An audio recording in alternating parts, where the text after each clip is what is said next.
Good morning students. Class 11th के सभी बच्चे अपनी सामान्य हिंदी की बुक निकालिए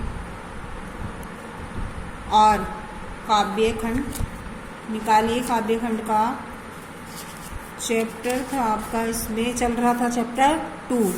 सूरदास की जीवनी हमने कल बताई और अब आप देखेंगे विनय। सभी बच्चे चैप्टर 2 सूरदास काव्य खंड में सभी बच्चे चैप्टर 2 निकालेंगे। सूरदास का द्वारा लिखित विनय।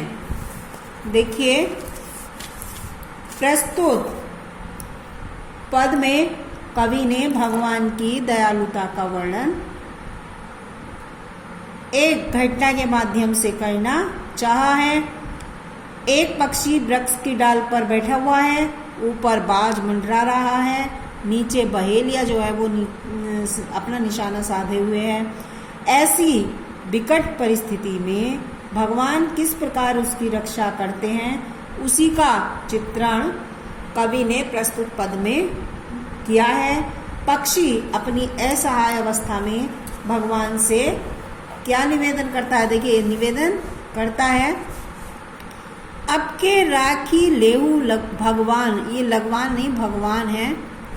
भगवान हो अनाथ बैठियो द्रुम डारिया पारधी साधे बान। ताके डर में भाजियो चाहत ऊपर दुखियो सजान। दुहु भांति दुख भयो आनी है कौन उबारे प्राण। सुमिरत की अहि रसियो पारधी कर छूटियो संधान। सूरदास सर लगियो सचा नहीं जय जय कृपा निधान। पक्षी वृक्ष की डाल पर बैठा हुआ भगवान से निवेदन कर रहा है कि हे भगवान, मैं वृक्ष की डाल पर अनाथ की तरह से बैठा हूँ। हो अनाथ, मैं वृक्ष की डाल पर अनाथ की तरह से बैठा हूँ। अब के तुम मेरे प्राण बचा लो। हे भगवान, अब तुम मेरे प्राण बचा लो। नीचे जो है वो बहेलिया निशाना लगाए हुए बैठा है, जिसके डर से मैं भागना चाहता हूँ, किंतु ऊपर देखता हूँ तो बाज अपनी घात लगाए बैठा है। इस प्रकार दुहु भांति भयो आनी है कौन उबारे। इस प्रकार दोनों दशाएं मेरे लिए जो वो संकट में है, मेरे लिए संकट, मेरे ऊपर संकट आ गया है। अब मैं असहाय हूँ, मेरे प्राणों की रक्षा कौन कर सकता है? यह कौन उबारे प्राण, मेरे प्राणों को कौन बचा सकता है, कौन रक्षा कर सकता है? अतः हे भगवान, इस बार मेरी रक्षा कर दीजिए। भगवान का स्मरण जैसे ही उस पक्षी ने किया, वैसे ही सुमिरत ही डसियो पारधी।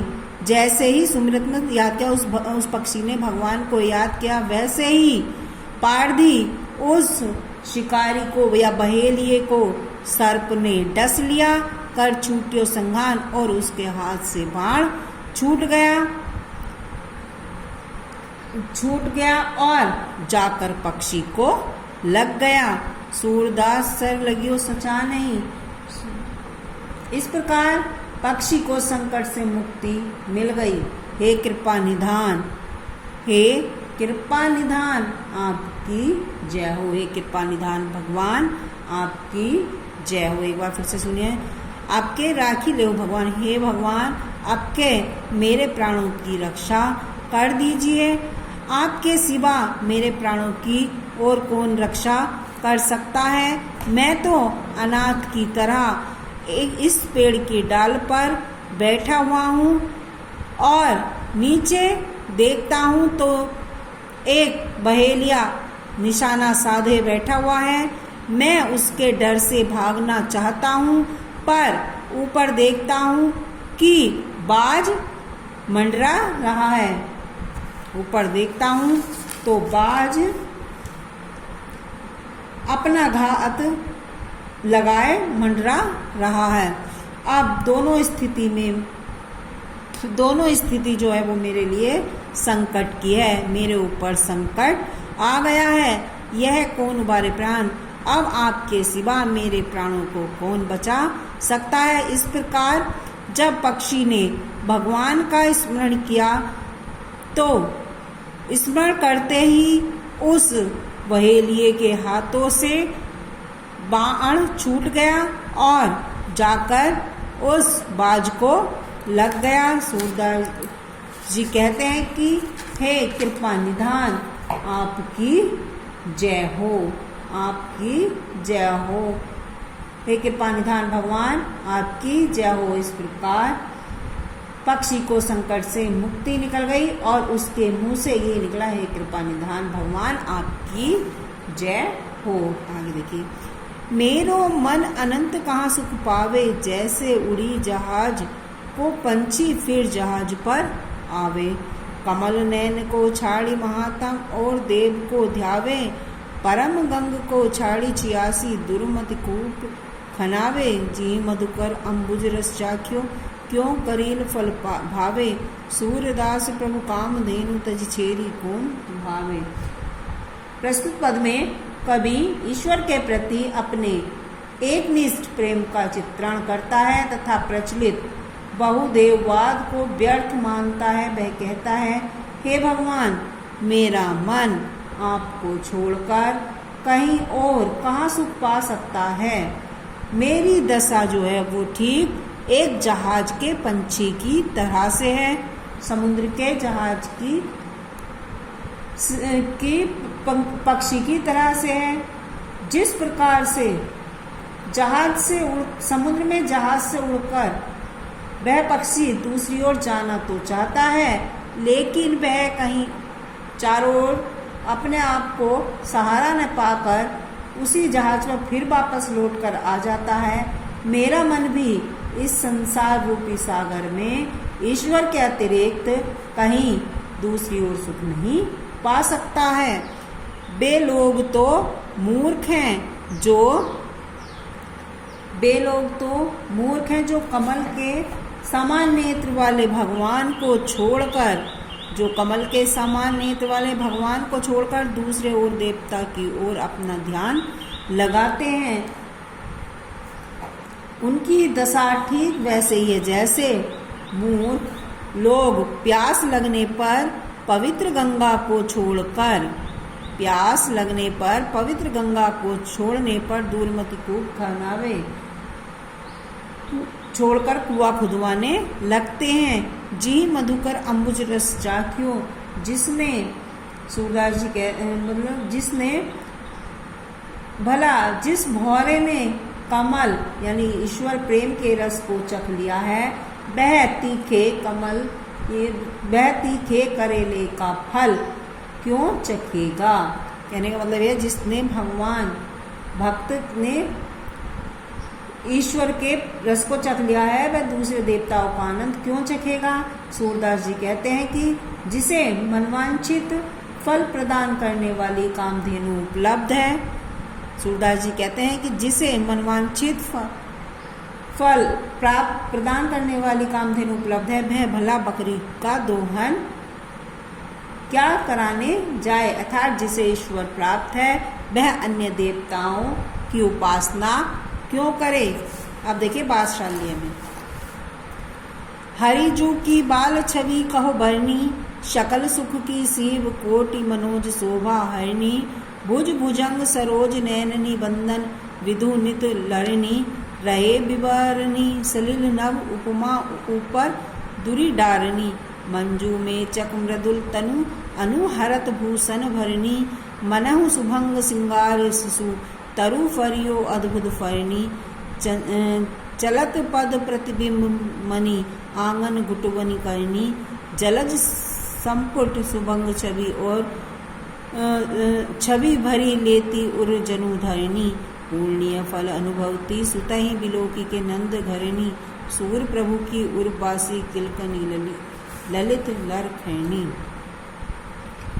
हरिजू की, इसमें देखिए इस पद में काव्य के बादशाल्य शीर्षक से अवतरित है और प्रस्तुत पद में बालक श्री कृष्ण के सौंदर्य का बड़ा ही चमत्कारिक चित्रण हुआ है। सूरदास जी कहते हैं कि मैं बालक हरिजू की बाल छवि को कहाँ वर्णी, मैं बालक श्री कृष्ण के बाल सौंदर्य का वर्णन करता हूँ। सूरदास जी कहते हैं कि मैं बालक श्री कृष्ण के बाल सौंदर्य का वर्णन करता हूँ। बालक श्री कृष्ण का सौंदर्य सारे सुखों की अंतिम सीमा है। मनोज कामदेव।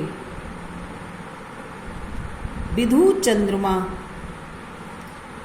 सकल सारे, बालक श्री कृष्ण का सौंदर्य सारे सुखों, सकल सुख सारे सुखों की अंतिम सीमा है तथा करोड़ों कामदेव को भी लज्जित करने वाला है। तथा करोड़ों कोटि करोड़ों मनोज कामदेव को भी लज्जित करने वाला है, यानी हरने वाला है। नहीं भुज भुजंग सरोज नैनी वदन। सौंदर्य की प्रतियोगिता में श्री कृष्ण की भुजाओं ने सर्प को, श्री कृष्ण की भुजाओं ने सर्प को, नेत्रों ने कमल को, सरोज यानी कमल, नैनी नैन, नेत्रों को कमल ने, और मुखों ने विदु जीत लयनी, और मुखों ने चंद्रमा की शोभा को जीत लिया है। इसी से लज्जित होकर सांप बिल में, कमल पानी में, चंद्रमा आकाश में रहने लगा है। इसी से लज्जित होकर सांप बिल में, कमल पानी में और चंद्रमा कहाँ रहने लगा? आकाश में रहने लगा है। इनकी ऐसी दयनीय स्थिति को देखकर अन्य उपमाएं भय से छिप गई हैं। मनहु सुभंग सिंगार शिशु तरु परियो अद्भुत फरनी। जिसने श्री कृष्ण के अंगों को सादृश्य दर्शाया है। बालक श्री कृष्ण के जो बाल हैं वो कैसे हैं? वो काले हैं, शरीर कोमल है, जो अनेक आभूषणों से अनुरत भूषण, जो अनेक आभूषणों से सुसज्जित होकर ऐसा प्रतीत होता है मानो हर श्रृंगार रूपी छोटे पौधे रूपी बाल कृष्ण रूपी शरीर पर अद्भुत फल यानी आभूषण लगे हो। अनुरक्त अद्भुत भूषण आभूषण लगे हो। और मणियों से जड़े आंगन में, मणियों से चलत पद्म मणि आंगन, मणियों से जड़े आंगन में बालक श्री कृष्ण के कमल के समान हाथ पैर प्रतिबिंबित हो रहे, चलते हुए हाथ पैर प्रतिबिंबित हो रहे हैं। वह ऐसा प्रतीत होता है मानो पृथ्वी स्फुटित कमल के सौंदर्य को अपने हृदय में भर रही हो। नंद जी की पत्नी यशोदा बालक श्री कृष्ण के ऐसे सौंदर्य का वर्णन करके अपने पूर्व जन्म के संचित पुण्य फल का अनुभव करती है। बिलोकी देखकर नंद की पत्नी यशोदा बालक श्री कृष्ण के ऐसे सौंदर्य का दर्शन करके अपने पूर्व जन्म के संचित पुण्य का फल का अनुभव करती है। उनके हृदय में प्रभु उर्वासी, उनके हृदय में श्री कृष्ण की किलकारी तथा सुंदर लड़खड़ाहट बस गई है। आज के लिए इतना ही। धन्यवाद बच्चों।